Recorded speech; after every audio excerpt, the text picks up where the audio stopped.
All right, let's dive in. Today, we are cracking open the playbook on one of the most talked about citizenship by investment programs in the world, Turkey's. We're not just scratching the surface here. We're giving you a clear, actionable guide for 2025. So let's get right to it. But before we jump into the nitty-gritty, let's back up for a second. Why even do this? What makes a passport powerful these days? I mean, is it really just about collecting stamps and avoiding visa lines? Or is there something deeper at play here? It's about strategic access, economic freedom, and for many, a plan B for their family's future.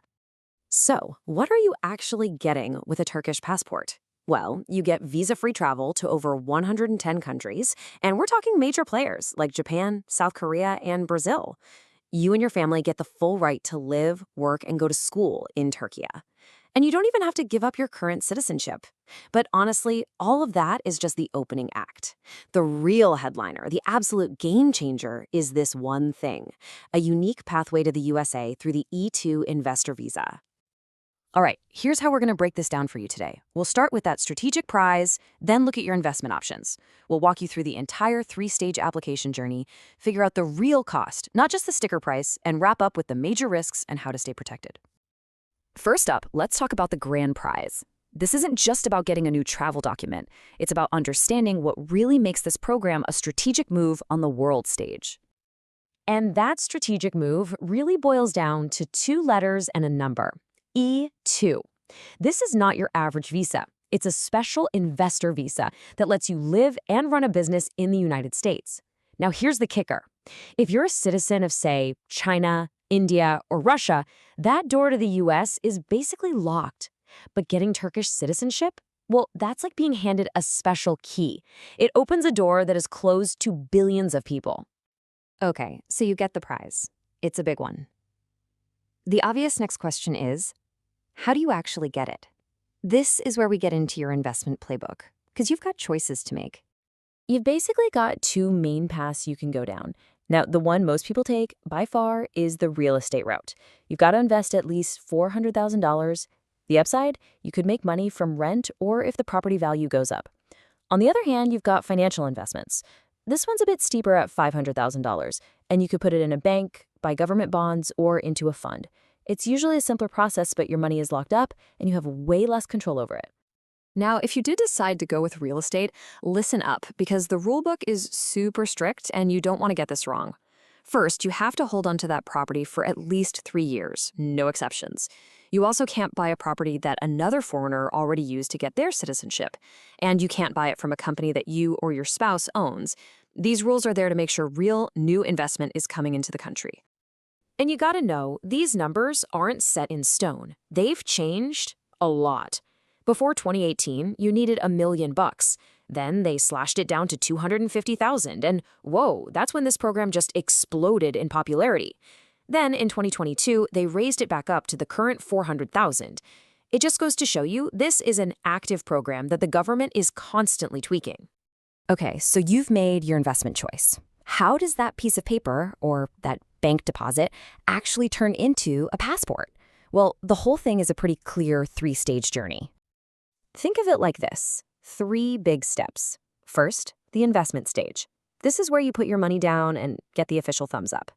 Second, the residency stage. This is kind of the bridge you have to cross to get from investor to citizen. And finally, stage 3, the citizenship stage. This is the home stretch where you file the final paperwork and go through all the security checks. All right, let's really zoom in on that first stage, because this is where all the action is, and it happens fast. Day 1, boom, you get a tax ID. Days 2 to 4, you've got to get that mandatory property valuation. By day 5 or 6, you're transferring the money and getting a special document to prove it.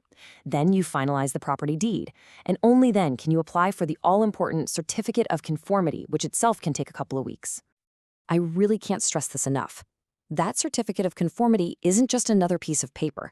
It is the master key that unlocks the whole rest of the process. Seriously, it's the official government stamp that says, yes, your investment is legit. Without this certificate, you are going nowhere. You can't even start stages 2 and 3. All right, so we keep talking about that big number, $400,000.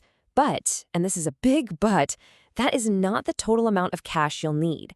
Let's get real about the total cost. So here it is. The number you see everywhere, the headline, $400,000.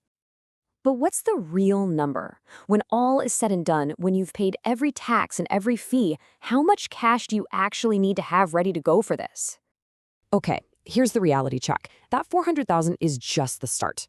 On top of that, you've got to tack on a bunch of other costs. You've got the title deed tax, that's 4% right there, so 16 grand. Then you've got agent commissions, another 14,000 or so. By the time you add in legal fees, government fees, and all the little things, your grand total is suddenly looking a lot more like $437,000. That's almost 10% more than the number everyone talks about. Okay, this brings us to our last section, and honestly, it might be the most important one. Let's talk about the risks and, more importantly, how you protect yourself and your money. So, what kind of pitfalls are we talking about here? Well, first, there's regulatory risk. The government can and does change the rules. You've also got market risk. You need to be sure you're not overpaying for a property. Then there's liquidity risk. Remember, your money's tied up for 3 years. Then there's the simple stuff, the procedural risk. One mistake on your paperwork, your whole application could get thrown out. And of course, there's fraud risk. Bad actors are definitely out there. You know, there's a quote that really just hits the nail on the head with all of this. It says, "The success or failure of the application depends more on the integrity and competence of the team guiding the investor than on the property chosen." Think about that. It's not about finding a perfect apartment. It's about finding the perfect team. And that leads us to the single most important piece of advice in this entire playbook. Your biggest, most critical investment is not the property. It's not the $400,000. It's the money you spend on a top-notch, independent lawyer. They are your safety net. They are your shield against all those risks we just talked about.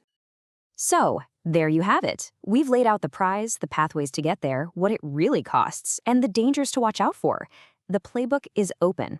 So now, the only question left is for you to answer. With the path and the pitfalls crystal clear, is this strategic play the right move for your global future?